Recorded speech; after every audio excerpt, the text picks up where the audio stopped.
Film की शुरुआत होती है एक ट्रेन से, जहां सफर के दौरान सो रहे एक आदमी की अचानक नींद खुलती है, लेकिन वो अपने आसपास देखकर कुछ परेशान सा हो जाता है। वहीं उसके सामने बैठी क्रिस्टीना नाम की उसकी दोस्त उससे बात करती है और उसे शॉन के नाम से पुकारती है, और वो आदमी क्रिस्टीना को इस प्रकार अनदेखा कर देता है मानो वो जैसे उसे पहचानता ही ना हो। तभी उसके पीछे बैठा पैसेंजर सोडे की कैन ओपन करता है, जिसकी आवाज से वो चौंक जाता है। इतने में उसके बगल से जा रही एक औरत के कप से कॉफी उछलकर उसके बूट पर गिर जाती है। तभी ट्रेन का टीटी वहां आ जाता है और उससे टिकट मांगता है, पर वो आदमी ऐसे बर्ताव करता है कि मानो उसके पास टिकट हो ही ना। तभी क्रिस्टीना उसकी जेब से टिकट निकालकर टीटी को देती है। ये देखकर वो आदमी चकित रह जाता है। अब क्रिस्टीना को भी उसका बर्ताव अजीब लगने लगा था और वो शॉन से उसके अजीब बर्ताव की वजह पूछती है।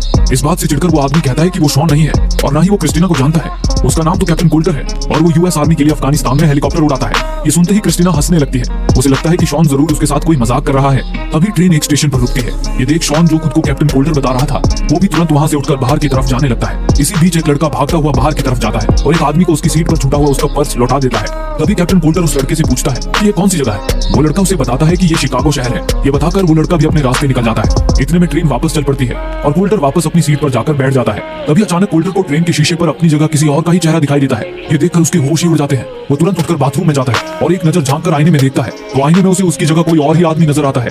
ये देखकर कोल्टर का दिमाग ही चकरा जाता है। वो तुरंत अपना पर्स निकालकर उसमें अपनी आईडी चेक करता है। उस आईडी में जो फोटो लगा था वो उसी आदमी का था जिसका चेहरा उसे आईने में दिखाई दे रहा था। उसका नाम शॉन फेंटेस लिखा होता है, जो कि पेशे से एक टीचर है। ये देख कोल्टर काफी ज्यादा परेशान हो जाता है। वो जैसे ही बाथरूम से बाहर आता है तो वहाँ क्रिस्टीना उसका इंतजार कर रही थी। क्रिस्टीना को अब उसकी फिक्र होने लगी थी। वो उससे पूछती है, शॉन क्या कोई परेशानी है? इस पर कोल्टर दोबारा कहता है कि उसका नाम शॉन नहीं है और ना ही वो क्रिस्टीना को जानता है। उसे तो पता भी नहीं है कि वो इस ट्रेन में कैसे आ गया। तभी अचानक उस ट्रेन में एक बॉम्ब का धमाका होता है, जिसमें कोल्टर और क्रिस्टीना के साथ साथ ट्रेन में मौजूद सारे यात्रियों के भी चिथड़े उड़ जाते हैं। तभी एक अजीब सी रोशनी और कुछ झलकियां दिखाई देती हैं और कोल्टर की आंख खुलती है। कोल्टर खुद को एक कैप्सूल जैसी छोटी और बंद जगह के अंदर पाता है, जहां वो एक चेयर से बंधा उल्टा लटका होता है। तभी वहां पर किसी औरत की आवाज आती है, जो उसे उसके असली नाम यानी कैप्टन कोल्टर कहकर बुलाती है और उसे बताती है कि कोल्टर इस वक्त बिलीगर्ड कैसल में है। इसी के साथ कोल्टर की पोजीशन भी अपने आप सीधी होने लगती है। वो औरत कोल्टर से पूछती है कि इससे पहले तुम कहाँ थे?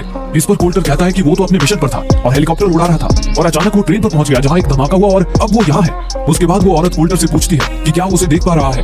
उस औरत के ये कहते ही अचानक कोल्टर को अपने सामने एक स्क्रीन पर वो औरत दिखाई देने लगती है, जिसे देखकर कोल्टर सोच में पड़ जाता है, क्योंकि कोल्टर उसे पहली बार देख रहा था और वो तो कोल्टर के बारे में सब जानती थी। वो औरत कहती है कि कोल्टर भी उसे जानता है। वो कोल्टर से उसे याद करने के लिए कहती है, लेकिन दिमाग पर काफी ज्यादा जोर देने के बावजूद भी कोल्टर को कुछ याद नहीं आता। वो औरत कोल्टर की याददाश्त लगाने के लिए उसे एक एक्सरसाइज करवाती है, जिसमें वो उसे एक पैराग्राफ पढ़कर सुनाती है और कुछ चीजें दिखाती है। एकाएक कोल्टर को सारी चीजें याद आने लगती है। उसे याद आता है कि उस औरत का नाम गुडविन है। वो गुडविन से अनुरोध करता है कि उसे अपने पिता से बात करनी है, उसे अपने घर वालों को बताना है कि वो ठीक है। लेकिन गुडविन उसकी बातों को नजरअंदाज करते हुए उससे पूछती है कि ट्रेन में बॉम्ब किसने रखा था। इस पर कोल्टर कहता है कि वो किसी बॉम्ब के बारे में नहीं जानता। वो बस ट्रेन में एक लड़की से मिला था जो उसे शॉन नाम से बुला रही थी। कोल्टर के मन में अभी कई उलझने थी, लेकिन गुडविन उन उलझनों को सुलझाने के बजाय उसे निर्देश देती है कि इस बार उसे ट्रेन में रखे बॉम्ब का पता लगाना है और उसके लिए कोल्टर के पास सिर्फ 8 मिनट है। कोल्टर अभी गुडविन की इन बातों को समझने की कोशिश ही कर रहा होता है कि तभी एकाएक वो वापस उसी ट्रेन में पहुंच जाता है। ये देखकर कोल्टर हक्का बक्का रह जाता है, क्योंकि इस बार भी उसके सामने क्रिस्टीना बैठी हुई थी और कोल्टर इस बार भी किसी अनजान शख्स के शरीर में मौजूद था। कोल्टर के साथ वो सारी घटनाएं दोबारा घटित हो रही थी जो पिछली बार घटी थी, जैसे कि सोडे के कैन का खुलना, उसके जूते पर कॉफी गिरना, टीटी का आना वगैरह वगैरह। ये देखकर कोल्टर को लगता है कि ये जरूर आर्मी ट्रेनिंग के लिए बनाया गया कोई एडवांस्ड कंप्यूटर सिमुलेशन है, बिल्कुल एक कंप्यूटर गेम की तरह। और यहाँ सभी लोग उस गेम के कैरेक्टर्स हैं और कोल्टर शॉन नाम के कैरेक्टर का रोल प्ले कर रहा है। कोल्टर समझता है कि इस सिमुलेशन में उसे 8 मिनट के अंदर ट्रेन में रखे बॉम्ब का पता लगाना है, इसीलिए वो बाकी सारी चीजों को अनदेखा करके अपने मिशन पर लग जाता है और अपनी घड़ी में 8 मिनट का टाइमर भी सेट कर लेता है। फिर वो ट्रेन वापस उसी स्टेशन पर रुकती है जहाँ वो लड़का एक आदमी को उसका पर्स लौटाता है। उसके बाद वो लड़का अपने रास्ते निकल जाता है और ट्रेन वापस चल पड़ती है। इसी बीच कोल्टर को याद आता है कि बॉम्ब का धमाका उसके पीछे की दिशा से हुआ था। कोल्टर भी उसी दिशा में आगे बढ़ते हुए बॉम्ब की तलाश करने लगता है। वो बाथरूम की भी अच्छी तरह से छानबीन करने लगता है। तभी कोल्टर देखता है कि बाथरूम के वेंटिलेशन की जाली थोड़ी खुली हुई है। कोल्टर जब उसे खोलकर उसके अंदर झांकता है तो वहीं पर उसे बॉम्ब मिल जाता है। वो बॉम्ब एक सेलफोन डेटोनेटर बॉम्ब था। कोल्टर को बॉम्ब डिफ्यूज करना नहीं आता था, इसलिए वो गुडविन से मदद मांगता है, लेकिन गुडविन की तरफ से कोई भी रिस्पॉन्स नहीं आता। ये देख वो बॉम्ब को डिफ्यूज करने का ख्याल दिमाग से निकाल देता है और बॉम्बर को ढूंढने लगता है। क्योंकि वो बॉम्ब सेलफोन से कंट्रोल होता था, वो सबको अपने अपने सेलफोन और इलेक्ट्रॉनिक डिवाइस बंद करने के लिए कहता है, पर कोई भी यात्री उसकी बात को गंभीरता से नहीं लेता। कोल्टर जबरदस्ती एक आदमी का लैपटॉप बंद कर देता है, जिसके बाद उन दोनों के बीच कहासुनी हो जाती है। कोल्टर बिना कुछ सोचे समझे उस आदमी को घूसा मारकर उसका जबड़ा ही तोड़ देता है। ये देख क्रिस्टीना, जो एक नरम दिल की लड़की है, उस आदमी की मदद करने के लिए दौड़ती है और कोल्टर के बर्ताव के लिए उसे डांट लगाती है, पर कोल्टर उसकी बातों पर ध्यान नहीं देता, क्योंकि उसके लिए तो वो एक गेम कैरेक्टर से ज्यादा कुछ नहीं थी। तभी अचानक वो बम फट जाता है और कोल्टर फिर से उसी कैप्सूल में लौट आता है। इस बार कोल्टर बहुत ज्यादा घबराया हुआ था क्योंकि वो बम का धमाका बिल्कुल असली बम के धमाके जैसा था जिसने कोल्टर को अंदर से हिलाकर रख दिया था। ये देख गुडविन उसे शांत करने की कोशिश करती है और उसे बॉम्ब के बारे में पूछती है, पर कोल्टर उसे कुछ भी बताने से पहले ये पूछता है कि आखिर उस पर अचानक ऐसे एक्सपेरिमेंट्स क्यों किए जा रहे हैं, जबकि उसे तो अफगानिस्तान में एक मिशन पर भेजा गया था जहां वो अपनी यूनिट के साथ हेलीकॉप्टर में उड़ान भर रहा था। इस पर गुडविन कहती है कि कोल्टर 2 महीने से उनके ही साथ है और उसे अभी जो मिशन दिया जा रहा है वो कोई एक्सपेरिमेंट या सिमुलेशन गेम नहीं है बल्कि एक हकीकत है।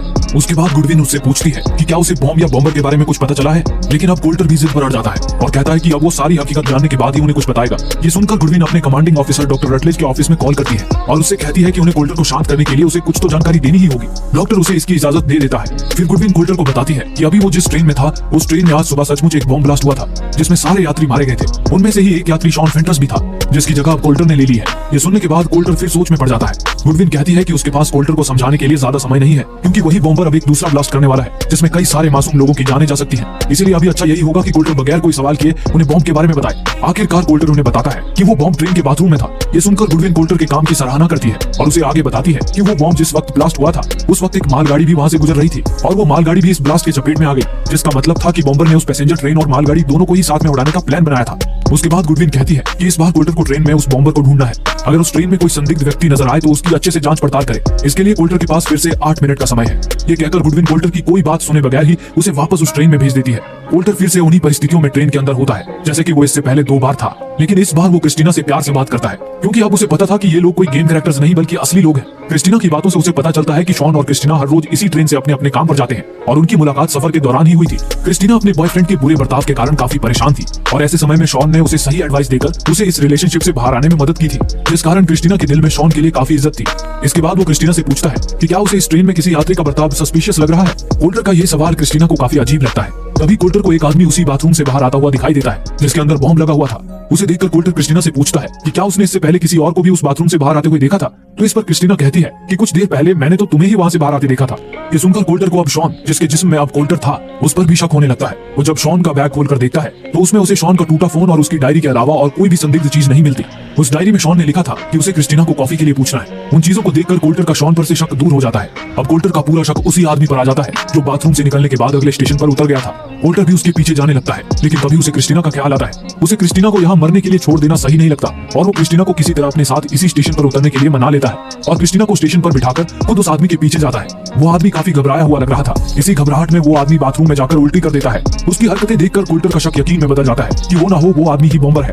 कोल्टर उसका पीछा करते हुए बाहर आता है और उस आदमी को उसका फोन दिखाने के लिए कहता है। उस आदमी को भी अभी तक ये समझ आ गया था कि कोल्टर उसका पीछा कर रहा है। वो आदमी उसके पास कोई फोन नहीं है कहकर वहां से जाने लगता है। हालांकि कोल्टर उस आदमी से मारपीट करके उसका फोन ढूंढने लगता है। ये देख क्रिस्टीना भी वहां आ जाती है और कोल्टर को रोकने की कोशिश करती है। इसी बीच आगे निकल चुकी ट्रेन में ब्लास्ट हो जाता है, जिससे ये पता चलता है कि बॉम्बर तो कोई और ही था। हालांकि कोल्टर को अभी भी उस आदमी पर ही शक था, इसीलिए वो उसका फोन ढूंढना जारी रखता है। तभी वो आदमी अपने बचाव में कोल्टर को एक लात मारकर खुद से दूर करता है। बदकिस्मती से कोल्टर उसकी लात खाकर ट्रेन की पटरी पर जा गिरता है। तभी उस पटरी पर एक ट्रेन आने लगती है। ये देखकर वो आदमी और क्रिस्टीना कोल्टर को जल्दी से वहां से हटने के लिए कहते हैं, लेकिन कोल्टर वहां से हट पाता इससे पहले ही वो ट्रेन उसे कुचल देती है और कोल्टर मरने के बाद वापस उसी कैप्सूल में लौट आता है।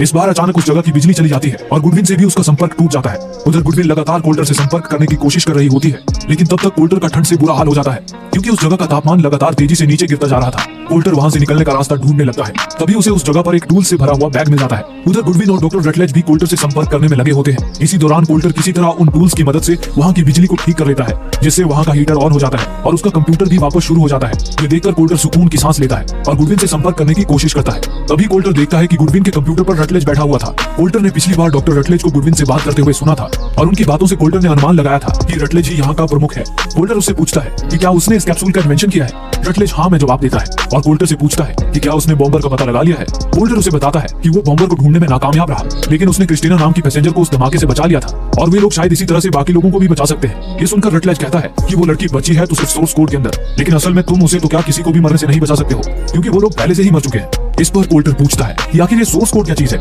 इस पर रटलेज उसे सोर्स कोड के बारे में समझाते हुए कहता है कि इंसान की मौत होने पर उसके दिमाग में मौत से 8 मिनट पहले तक की यादें रिकॉर्ड हो जाती हैं और दिमाग की इसी क्षमता पर उन्होंने सोर्स कोड की रचना की है। रटलेज आगे बताता है कि शॉन फेंड्रेस, जिसके शरीर में कोल्टर को भेजा जा रहा है, वो भी उस ट्रेन दुर्घटना में मारा गया था और उन्होंने उसके दिमाग की बची हुई 8 मिनट की यादों को उसके दिमाग से एक्सट्रैक्ट कर लिया और उन यादों को लेकर एक कंप्यूटर सिमुलेशन बनाया। उसे ही सोर्स कोड कहा जाता है। अब क्योंकि शॉन की बॉडी साइज और उसकी दिमागी संरचना कोल्टर से मेल खाती थी, इसलिए उन्होंने सोर्स कोड के लिए शॉन की यादों को चुना। इसके बाद उन्होंने शॉन की 8 मिनट की यादों को कोल्टर के दिमाग से लिंक कर दिया, जिससे कोल्टर 8 मिनट के लिए शॉन की यादों में रह सकता है। ये सुनकर कोल्टर पूछता है कि सोर्स कोड में 8 मिनट रहने के बाद क्या होता है, तो इस पर रटलेज कहता है 8 मिनट बाद सोर्स कोड समाप्त हो जाता है, जिसके साथ ही सोर्स कोड में मौजूद सभी का वजूद भी मिट जाता है। हालांकि कोल्टर इस बात को मानने के लिए राजी नहीं था। वो कहता है कि वो दुनिया एक हकीकत है और उसने सचमुच क्रिस्टीना को बचाया है। तभी गुडविन उससे कहती है कि अभी उनके पास कोल्टर को समझाने का समय नहीं है, क्योंकि उस ट्रेन का बॉम्बर जल्द ही शिकागो शहर में एक न्यूक्लियर विस्फोट करने वाला है, जिससे इस पूरे शहर का विनाश हो जाएगा। इस डर से उन लोगों ने शहर को भी खाली करवाना शुरू कर दिया है। इसलिए गुडविन कोल्टर को समझाती है कि अगर उसने समय रहते ट्रेन के बॉम्बर को ढूंढ लिया तो इससे एक महाविनाश को टाला जा सकता है। ये कहकर गुडविन उसे ट्रेन के सिक्योरिटी लॉकर से बंदूक चुराकर उसका इस्तेमाल करने की भी सलाह देती है और उसे वापस सोर्स कोड में भेज देती है। उसके बाद कोल्टर गुडविन के बताए अनुसार तुरंत सिक्योरिटी लॉकर से बंदूक चुराने की कोशिश करता है और बदकिस्मती से वो टीटी के हाथों पकड़ा जाता है। वे लोग उसे टेजर गन से झटका देकर बेहोश कर हथकड़ियों से बांध देते हैं। तभी क्रिस्टीना वहां आकर कोल्टर से पूछती है कि आखिर वो बंदूक लेकर करना क्या चाहता था। इस पर कोल्टर कुछ नहीं कहता। वो उससे सिर्फ फोन मांगता है ताकि वो अपने पिता से बात कर सके। हालांकि तभी ट्रेन में बॉम्ब ब्लास्ट हो जाता है और कोल्टर सोर्स कोड से बाहर आ जाता है। वापस आकर कोल्टर गुडविन से कहता है कि वो अपने पिता से बात करना चाहता है। इस पर गुडविन उसे यकीन दिलाती है कि मिशन खत्म होने के बाद वो उसे उसके पिता से उसकी बात जरूर करवाएगी, लेकिन इस वक्त उसे सिर्फ अपने मिशन की प्रोग्रेस पर ध्यान देना होगा। ये सुनकर कोल्टर गुडविन से पूछता है कि अभी तक उसने कितनी प्रोग्रेस की है, क्या गुडविन भी कभी ऐसे मिशन पर गई है, क्या वो उससे अच्छा कर रहा है। गुडविन कोल्टर की बातों से चिढ़ने लगती है, क्योंकि वो ऐसी बातों में इस मिशन का कीमती समय बर्बाद नहीं करना चाहती थी। इसी बीच कोल्टर गुडविन की चेयर पर लगा उसका मिलिट्री बैज देख लेता है। गुडविन उसे बताती है कि वो कभी ऐसे मिशन पर नहीं गई है, क्योंकि वो उस मिशन के लायक कैंडिडेट है ही नहीं। गुडविन कोल्टर का हौसला बढ़ाते हुए कहती है कि कोल्टर इस काम के लिए सबसे काबिल आदमी है और इसी वजह से उसे ये काम दिया गया है। ये बताने के बाद गुडविन कोल्टर को निर्देश देती है कि इस बार उसे जो भी सस्पिशियस लगे उसके सामान की अच्छी तरह से जांच करनी है। इसके लिए अगर उसे किसी से जाती भी करनी पड़े तो वो कर सकता है। ये बताकर वो कोल्टर को वापस ट्रेन में भेज देती है। इस बार ट्रेन में पहुंचकर कोल्टर एक टिश्यू पेपर पर गुडविन के मिलिट्री बैच का चित्र बना लेता है ताकि वो उसके बारे में पता कर सके। दरअसल कोल्टर ने इस मिलिट्री ऑर्गेनाइजेशन के साथ पहले कभी काम किया ही नहीं था। उसे जानना था कि वो इस ऑर्गेनाइजेशन तक आखिर कैसे पहुंचा। ये जानने के लिए कोल्टर क्रिस्टीना के पास जाता है और उससे अपने बारे में इस तरह से झूठ बोलकर पता करवाता है कि कैप्टन कोल्टर स्टीवंस उसका दोस्त था जो मिलिट्री के एक मिशन के दौरान खो गया था। ये सुनकर क्रिस्टीना इंटरनेट से कोल्टर के बारे में पता लगाने की कोशिश करती है। इसी बीच कोल्टर को एक आदमी पर बॉम्बर होने का शक हो जाता है। कोल्टर उसके पास जाकर जबरदस्ती उसका बैग चेक करने लगता है पर उसके हाथ कोई भी सबूत नहीं लगता। तभी कोल्टर को एक बूढ़ी औरत का बैग दिखता है जिस पर आर्मी का बैज लगा होता है। कोल्टर को समझ आता है कि वो औरत जरूर आर्मी में रही होगी, इसलिए वो उस औरत को गुडविन के बैज का चित्र दिखाकर पूछता है कि ये मिलिट्री की कौन सी यूनिट है। इस पर वो औरत कोल्टर को बताती है कि ये नेलिस एयरफोर्स का बैच है। ये सुनकर कोल्टर उस औरत से थोड़ी देर के लिए उसका मोबाइल मांग लेता है और इंटरनेट से नेलिस एयरफोर्स बेस का नंबर निकालकर वहां संपर्क करता है। तभी कोल्टर का फोन एक ऑपरेटर उठाती है। कोल्टर उसे अपना नाम बताते हुए कहता है कि उसे डॉक्टर रटलेज से बात करनी है। वो ऑपरेटर रटलेज को कोल्टर का फोन डाइवर्ट कर ही रही होती है कि इतने में क्रिस्टीना वहां आ जाती है और वो कोल्टर को जो बात बताती है उसे सुनकर कोल्टर के पैरों तले जमीन ही खिसक जाती है। क्रिस्टीना मायूसी भरे शब्दों में कोल्टर को बताती है कि एक न्यूज रिपोर्ट के मुताबिक कैप्टन कोल्टर नाम का फौजी 2 महीने पहले एक जंग में शहीद हो चुका है। ये सुनते ही जैसे कोल्टर को एक सदमा सा लगता है। तभी एकाएक कोल्टर के दिमाग में शॉन की यादों की जगह उसकी जंग की यादें हावी होने लगती है और वो अपने होश खो बैठता है। जब उसे होश आता है तब वो वापस कैप्सूल में होता है। होश आते ही कोल्टर का गुडविन से पहला सवाल यही होता है कि क्या वो मर चुका है। इस पर गुडविन कोल्टर के सवाल का जवाब नहीं देती और उसे बातों में उलझाने की कोशिश करने लगती है, लेकिन कोल्टर के लगातार उसी बात पर जोर देने से वो उसे बताती है कि कोल्टर अभी पूरी तरह से मरा नहीं है, उसके दिमाग का कुछ हिस्सा अब भी जिंदा है। गुडविन आगे बताती है कि कोल्टर इस वक्त अपने जिस शरीर और जिस जगह को देख रहा है वो सिर्फ उसकी कल्पना है जो उसके ही सोच के अनुसार बदल सकती है। कोल्टर की ये सुनते ही उस कैप्सूल के अंदर का ढांचा अपने आप ही बदल जाता है। वास्तव में गुडविन और रटलेज भी कोल्टर और उसकी कल्पना से बने कैप्सूल को देख नहीं सकते थे, वे सिर्फ उसकी सोच को अपने कंप्यूटर पर पढ़ सकते थे। रटलेज उसे फिर से याद दिलाता है कि उनके पास समय बहुत कम है, इसलिए उसे अपने मिशन पर ध्यान देना चाहिए। ये सुनकर कोल्टर चिढ़ जाता है और कहता है कि रटलेज जो कर रहा है वो गैर कानूनी है, क्योंकि एक फौजी के लिए जंग में एक मौत ही काफी होती है और वो लोग तो कोल्टर को अब तक कई मौतें दे चुके हैं। इस पर रटलेज कहता है कि उन्होंने मिलिट्री कोर्ट से परमिशन लेकर ही कोल्टर को इस प्रोग्राम में शामिल किया है, लेकिन रटलेज कोल्टर से वादा करता है कि एक बार ये मिशन पूरा हो जाए तो उसके बाद वे लोग कोल्टर की इच्छा के अनुसार उसके लाइफ सपोर्ट डिवाइस को बंद कर देंगे, जिससे कोल्टर हमेशा के लिए मौत की नींद सो जाएगा। उसके बाद रटलेज कोल्टर को बिना रुके बार बार उस ट्रेन में भेजता है और उस पर जल्द से जल्द बॉम्बर का पता लगाने का दबाव बनाता है। रटलेज अब कोल्टर को सांस लेने तक का मौका नहीं दे रहा था। बार बार ट्रेन में मरने के कारण कोल्टर का दिमाग भी अब थकने लगा था और वो रटलेज से रुकने की गुजारिश करता है। इस पर रटलेज उसे कोल्टर के पिता ने कोल्टर को श्रद्धांजलि देते वक्त जो शब्द कहे थे वो सुनाता है, जिसमें उसके पिता कोल्टर की बहादुरी पर गर्व महसूस कर रहे थे। अपने पिता के शब्द सुनकर कोल्टर भावुक हो जाता है, साथ ही लोगों की जान बचाने के लिए मोटिवेट भी होता है। इस बार ट्रेन में पहुंचकर वो सिर्फ अपने मिशन को पूरा करने पर ध्यान देता है। वो इस बार लॉकर से बंदूक चुराने में भी कामयाब हो जाता है। उसके बाद कोल्टर बॉम्ब से उस सेल फोन को निकाल लेता है जिसकी कॉल हिस्ट्री में एक नंबर होता है। कोल्टर उस नंबर पर कॉल करके जब बॉम्बर को पीछे मुड़ने के लिए कहता है तो उसकी आवाज सुनकर एक आदमी पीछे मुड़ता है। कोल्टर को लगता है कि वही बॉम्बर है, इसलिए वो उस पर अपनी बंदूक तान देता है, लेकिन जब कोल्टर वही नंबर फिर से डायल करता है तो वो उस आदमी आदमी को नहीं लगता जिस पर कोल्टर ने बंदूक तानी थी, बल्कि उस आदमी को कॉल लगता है जो अपना पर्स अपनी सीट पर ही भूल गया था। उस आदमी का नाम डेरेक था और वही असली बॉम्बर था।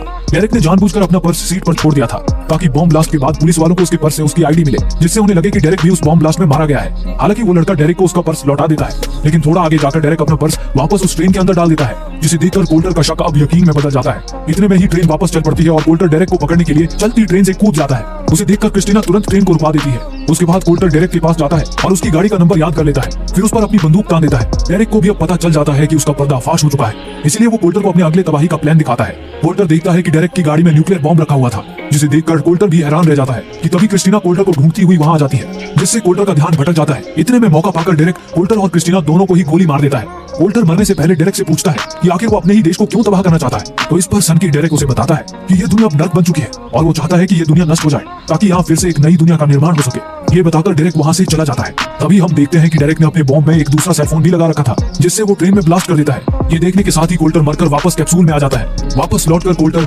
रटलेज को बॉम्बर डेरेक के बारे में बता देता है, जिसके बाद वे लोग डेरेक की गाड़ी को ट्रेस करके उसे पकड़ने में कामयाब हो जाते हैं। फिर रटलेज कोल्टर का धन्यवाद करते हुए कहता है कि उसे अब उसके इच्छा के अनुसार मौत मिल जाएगी, लेकिन कोल्टर ऐसे ही नहीं मरना चाहता था, बल्कि वो मरने से पहले ट्रेन में मौजूद सारे यात्रियों को बचाना चाहता था। इस पर रटलेज उसे समझाता है कि सोर्स कोड में किसी को भी बचाना नामुमकिन है, क्योंकि 8 मिनट के बाद सोर्स कोड की दुनिया का कोई अस्तित्व ही नहीं रहता। ये सुनकर भी कोल्टर उनसे विनती करने लगता है कि उसे बस एक मौका चाहिए, ये उसकी आखिरी इच्छा है। पर उधर रटलेज के दिमाग में तो कुछ और ही खिचड़ी पक रही थी। अपनी इस कामयाबी के बाद वो चाहता था कि कोल्टर उसके लिए आगे भी ऐसे ही काम करता रहे, इसलिए रटलेज गुडविन को अपने ऑफिस में बुलाता है और उसे कोल्टर की मेमोरी को साफ करने के लिए कहता है ताकि कोल्टर उनके फिर से काम आ सके। हालांकि ये सुनकर गुडविन रटलेज से बिल्कुल भी सहमत नहीं होती, क्योंकि वो मानती थी कि कोल्टर ने अब अपना मिशन पूरा कर लिया है और अब उन्हें कोल्टर की इच्छा के मुताबिक उसे मरने देना चाहिए। लेकिन रटलेज गुडविन की ये सलाह मानने से इनकार कर देता है। ये देख गुडविन को बहुत निराशा होती है। गुडविन जब दोबारा कोल्टर से बात करती है तो कोल्टर उसे कहता है कि वो क्रिस्टीना से प्यार करने लगा है और उसके साथ रहना चाहता है, इसलिए वो गुडविन से विनती करता है कि गुडविन बस उसे एक आखिरी बार सोर्स कोड में भेजे और ठीक 8 मिनट बाद उसका लाइफ सपोर्ट बनकर उसे मौत की नींद सुला दे। हालांकि गुडविन जानती थी कि 8 मिनट के बाद कोल्टर का वजूद इस दुनिया से ही खत्म हो जाएगा, लेकिन वो उसकी भावनाओं की कदर करते हुए डॉक्टर रटलेज को बिना बताए उसे वापस सोर्स कोड के अंदर भेज देती है, जहां ट्रेन में पहुंचकर कोल्टर तुरंत अपनी घड़ी पर 8 मिनट का समय सेट कर लेता है। उसके बाद वो बॉम्ब की तरफ जाता है और सावधानी पूर्वक बॉम्ब से दोनों सेल फोन्स निकाल लेता है। उसके बाद कोल्टर टीटी की जेब से हथकड़ी चुरा लेता है और सीधा डेरेक के पास जाकर उसे बंदी बना लेता है। वहीं दूसरी तरफ गुडविन चुपके से एक कमरे में चली जाती है, जहां हम देखते हैं कि कोल्टर की बॉडी को एक कैप्सूल में रखा गया था। वहां कोल्टर की सांसें तो चल रही थी, पर 2 महीने पहले हुई जंग में उसने अपना आधा शरीर खो दिया था। वहीं दूसरी तरफ कोल्टर बंदी बन चुके डेरेक के मोबाइल से पुलिस को फोन कर देता है और उन्हें डेरेक के बारे में और उसके गाड़ी में रखे न्यूक्लियर बॉम्ब के बारे में सारी इन्फॉर्मेशन दे देता है। फिर वो डेरेक के फोन से ही गुडविन को एक मैसेज करता है। इसके बाद वो अपने पिता को कॉल करता है और वो कोल्टर का दोस्त बोल रहा है ये बताकर उनसे एक आखिरी बार बात कर लेता है। इसी बीच उधर दूसरी तरफ रटलेज को पता चल जाता है कि गुडविन ने कोल्टर को वापस सोर्स कोड में भेज दिया है और कुछ ही पलों में वो उसके लाइफ सपोर्ट को बंद करने वाली है। ये जानने के बाद रटलेज बौखलाया हुआ उस कमरे की तरफ आता है, लेकिन उस कमरे का पासवर्ड गुडविन ने पहले ही बदल दिया था। रटलेज गुडविन को दरवाजा खोलने की चेतावनी देता है, लेकिन गुडविन उसकी बातों पर ध्यान नहीं देती और 8 मिनट पूरा होने का इंतजार करती रहती है। वहीं सोर्स कोड के अंदर कोल्टर अपने आखिरी समय में क्रिस्टीना से अपने प्यार का इजहार करते हुए उसे किस कर लेता है। इतने में ही 8 मिनट पूरे हो जाते हैं और गुडविन कोल्टर का लाइफ सपोर्ट बंद कर देती है, जिससे सोर्स कोड की दुनिया भी रुक जाती है। उधर सोर्स कोड फैसिलिटी में सोल्जर्स दरवाजा तोड़कर अंदर आ चुके थे। वो देखते हैं कि कोल्टर मर चुका है, लेकिन वही सोर्स कोड में तैयार की दुनिया में समय फिर से चलने लगता है। दरअसल सोर्स कोड न सिर्फ एक सिमुलेशन तैयार करता था, बल्कि वो पूरी की पूरी एक दुनिया बनाने में सक्षम था। डॉक्टर रटलेज ने जितनी बार भी कोल्टर को सोर्स कोड में भेजा था, उतनी बार उन्होंने एक नई दुनिया का निर्माण किया था।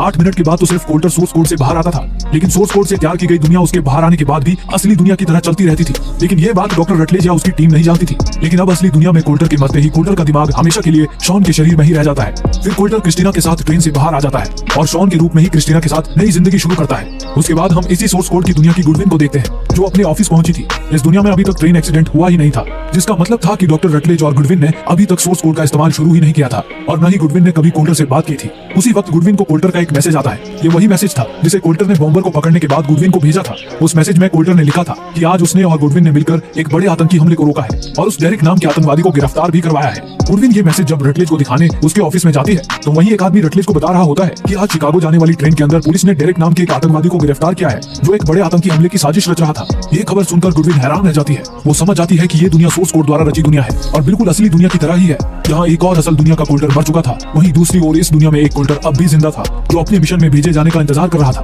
कोल्टर ने मैसेज में आगे लिखा था कि अगर गुडविन ये मैसेज पढ़ रही है तो वो समय आने पर उसके लैब में रखे कोल्टर की मदद करे, जैसे असली दुनिया की गुडविन ने उसकी मदद की। और इसी के साथ ये फिल्म यही समाप्त हो जाती है।